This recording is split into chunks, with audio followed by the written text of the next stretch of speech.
Hello everyone, आज मैं class 10th chapter the human eye and the colourful world से topic hypermetropia explain करूंगी। चलिए स्टार्ट करते हैं। A person with hypermetropia can see distant objects clearly but can not see nearby objects distinctly. जिस person को hypermetropia होता है वो दूर के ऑब्जेक्ट्स तो क्लियरली देख सकता है बट पास के ऑब्जेक्ट्स क्लियरली नहीं देख सकता है।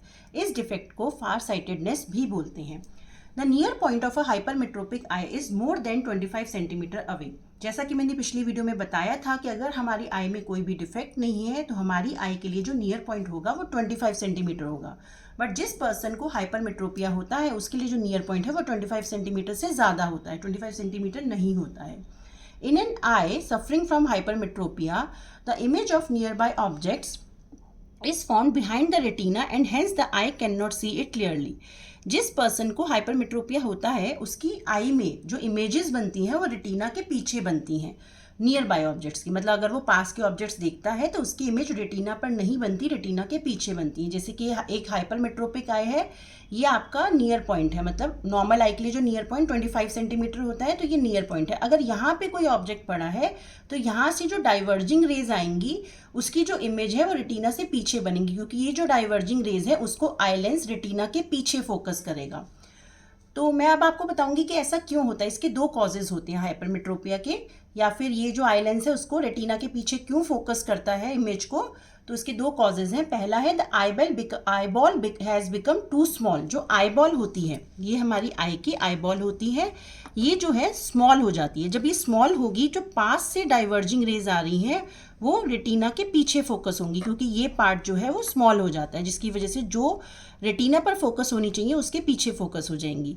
नेक्स्ट है the focal length of eye lens is too long. ये जो आई लेंस है इसकी जो फोकल लेंथ है वो बहुत ज़्यादा हो जाती है, इंक्रीज हो जाती है। मतलब ये जो आई लेंस है ये डाइवर्जिंग रेस को दूर जाके फोकस करता है। दूर जाके फोकस करेगा तो जो इमेज है वो रेटिना के पीछे बनेगी। तो यही दो कॉजेज होते हैं हाइपरमेट्रोपिया के।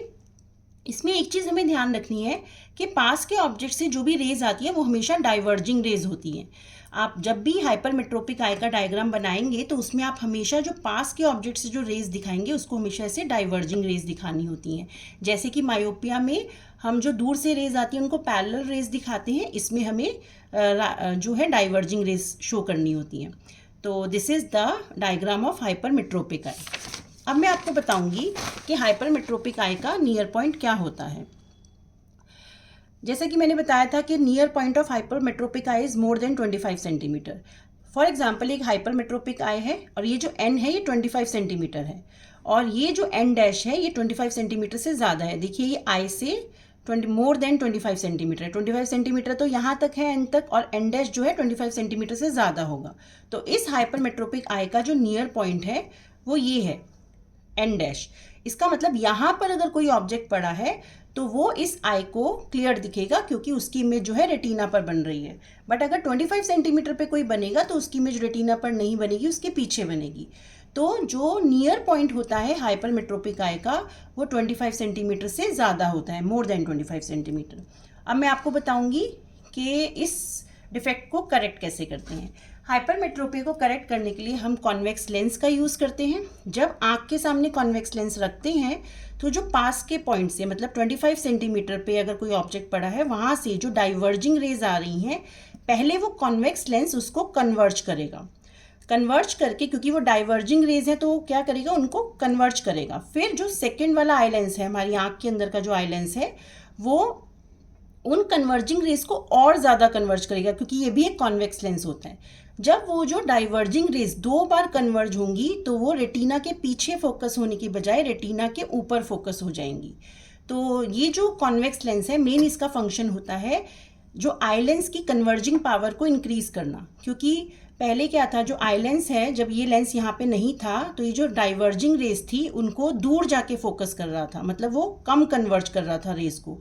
लेकिन जब ये लेंस हमने आई के आगे रखा तो पहले इस लेंस ने कन्वर्ज किया और फिर इस लेंस ने कन्वर्ज किया।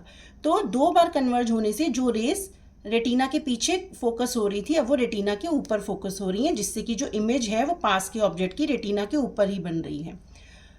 इसमें इस कॉन्वेक्स लेंस को यूज़ करने से ऐसा अपीयर होता है कि वो जो रेज हैं, जो नियर पॉइंट कई ऑब्जेक्ट की जो रेज हैं वो उस हाइपरमेट्रोपिक आई के नियर पॉइंट से आ रही है, एन डैश से आ रही है, ऐसा अपीयर होता है।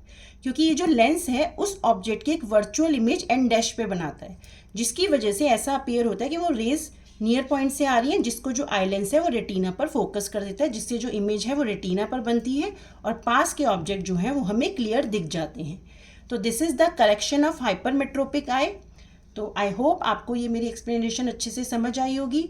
अगर आपको मेरी वीडियो अच्छी लगी हो तो प्लीज़ मेरे चैनल को सब्सक्राइब कीजिए। Thank you very much.